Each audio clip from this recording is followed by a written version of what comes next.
Hey everybody, this is Jeff from setting up the camera a little bit here. Jeff from Just Vegetable Gardening in Containers. I'm not going to be real long today because everybody's been kind of around the house, has been going around sick. Got a little bit of this bug that's been going around with everybody. So we're just going to.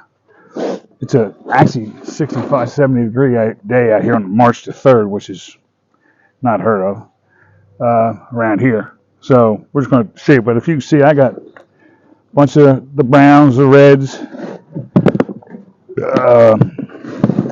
I can find them all in here.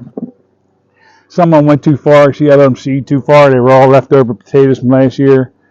But I'm just not going to throw them out. So what I'm going to end up doing is I'm going to do a bucket of browns, a bucket of purples, and a bucket of reds, and just see what we get at them. And they're like this one might get a little better spuds out. I'm going to take some of these eyelets off. It might get a little better because it's a bigger potato. But some of these small ones, if I got to use some small ones here, they normally don't really produce on the potato side. So we're going to see how we're going to go little by little here and see how it works out. First, I pre-mixed in my wheelbarrow there. I pre-mixed all my soils and everything together. So it's it's like, before I forget to tell you what I'm talking about here. That's what happens when you get sick. I got half a bag of compost in here. I got 2 bags of potting soil, and I got oh man, I can't even think of the other name of that stuff right now. I tell you, I'm losing my mind, guys. I'm getting older and older, and I can't remember peat moss. That's what it is, peat moss. So I got some peat moss, some potting soil, and some peat moss, potting soil. Losing my mind. Oh, and black cow manure. So it's all mixed in there, and everything's 2 bags of potting soil, like 4 or 5 shovelfuls of peat moss, and then a half a bag of black cow. I already stirred it all, mixed it, and then I used some of this long-time fertilizer in there for now because I don't have to fertilize them anymore. It's just that shake and feed. So what I got to do is I got to get like 4 inches of soil in the bottom of this barrel here. And this one here is a 20 gallon. And potatoes grow much better in plastic barrels than they do in if you're doing above ground than they do the bags. I don't know why. I mean, I've grown a lot of bags. Don't get me wrong. I'm just saying. I just find potatoes just seem to grow better in there. So what we got is we got about 4 inches in there now, right?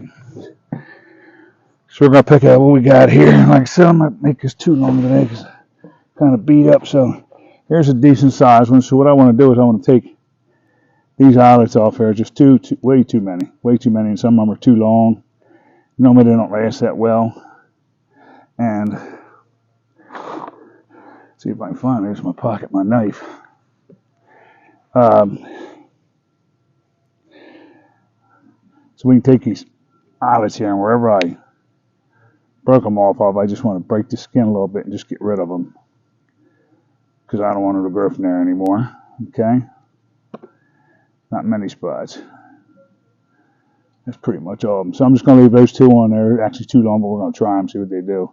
So in this 4 inches, we're going to dig a little hole down there, just a little thing to set it in, right? Put it down there with the eyelets up, right? Going to put a whole potato because it's not that big of a potato, right? Same as in here. Way too many. So I got rid of those eyelets. I'll leave the 2 on the top. Boy, I got the drops and everything, huh? Leave the 2 on the top there. Anyway, I took them off. I just want to scar that ground so it don't come back in there anymore and try to grow out of there again because it will try to come back on there.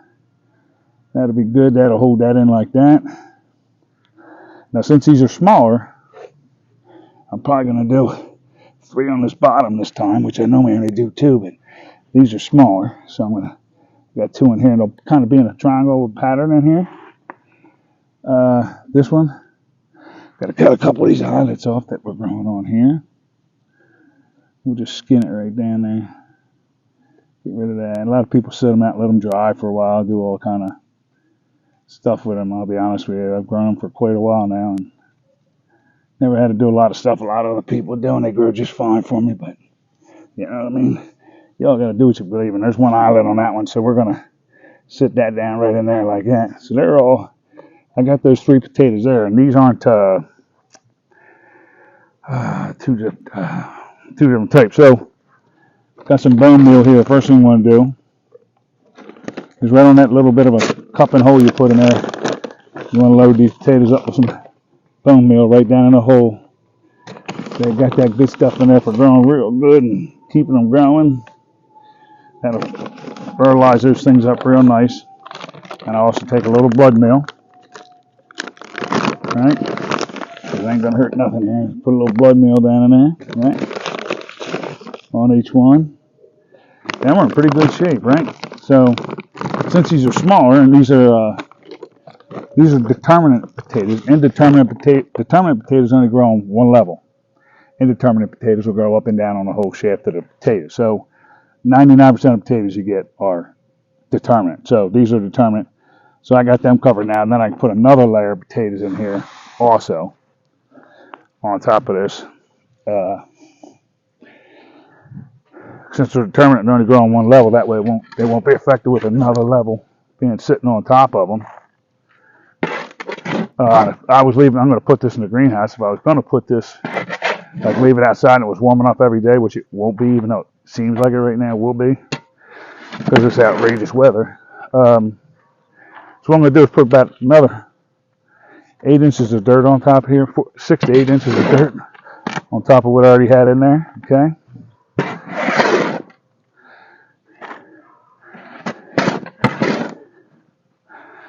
And that's about right there.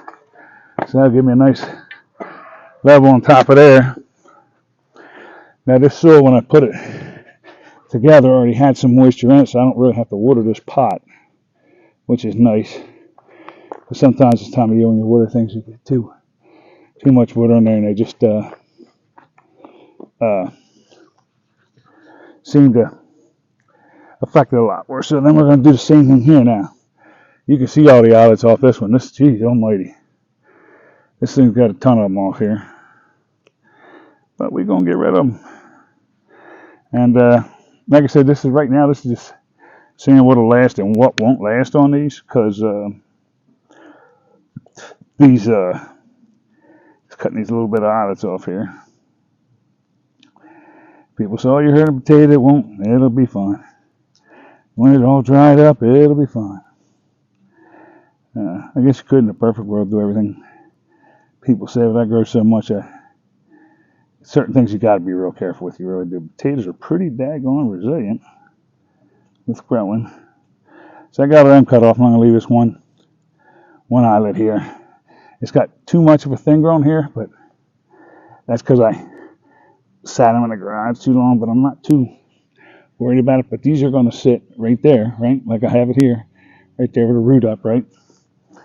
And eyelets, what am I saying? Root. It will be the root. A little bit of bone meal, right? A little bit of blood meal, cover that one up, right? Okay. Then we got to get 2 more decent ones in there. See what we got. Whew, that one's crazy. Trying not to get them too messed up here. Yeah, some of these aren't.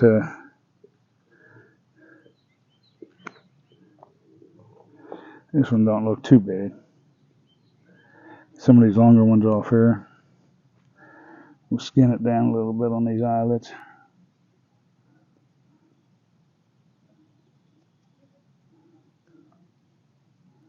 I think we're alright with that one there. We'll dig a little cup in a hole, so these will be triangular. They're just a little bit opposite of the ones I already put in. I got to get one here too. So let me find one. Let me see if I got a better one than that one. Holy Josies. Holy bejeezies. I'm going to take this one all off here. It's got a big old knot on it.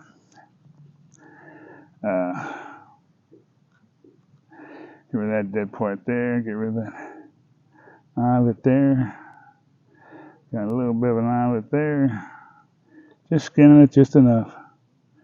There's one there. See, typically when they get this straggly, they don't really grow that much. And plus, these are small potatoes, so we're just going to have to see what we get out of them here. But I'm pretty happy with what they're looking right now. But we're going to lay it kind of down in the hole a little bit there, and it's all laid down in there. And we don't want to forget our bone meal and our blood meal, right? Good shot of bone meal in there. This bone meal is just gives it that right amount of calcium. Get in there and really make those things grow just right. And this is the blood meal, which we got a good handful in there. Right? So now cover them up. So you got potatoes at like 4 inches. Probably by the time they sink in with the dirt, they're probably, you put them in at 4, but they probably end up being around 3.5. Then you got them at 6.5, and then the rest of this,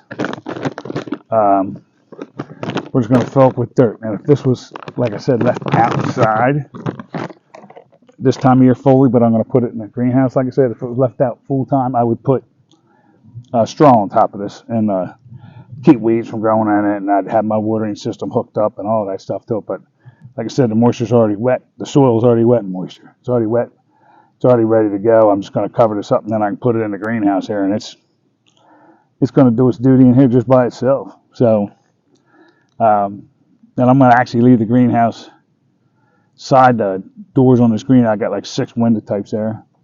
It's only supposed to get down in the low 40s, mid to low 40s. I'm going to leave it open, let that thing air out a little while these things are underneath the ground. And it's supposed to get a little cooler later this week, but then warm up again, but not extremely like it is now. And then when I get to that point, then I can just leave it open and let them just breathe and do it. But that probably won't be till, what's weird around here is it'll get like it is now for a week or two, and then end of March, it'll start getting rainy and then colder and cold, and then beginning of May, you're like, oh, look at this weather. Everything's great after a month. Just put everything outside, and I'll put everything out in my garden. I've done it every year for God knows how many years, 10, 12 years. I put it all out. Then I put that there like 2 days later, they're calling for a frost or a freeze for like 4 days straight. Then I'm out there with plastic covering it all, lifting it up and down. That's normally the time I try to go away. And then I try to go away, and I got somebody taking it on, off, trying to watch what's doing. This year, I'm not going to do that. This year, I'm going into semi-retirement, pretty much retirement, but semi. Not putting all those tons of hours in and getting out of here. And then from there, I'm going to be down to Florida more, and I'm going to just let things that can grow over the long term here grow. And then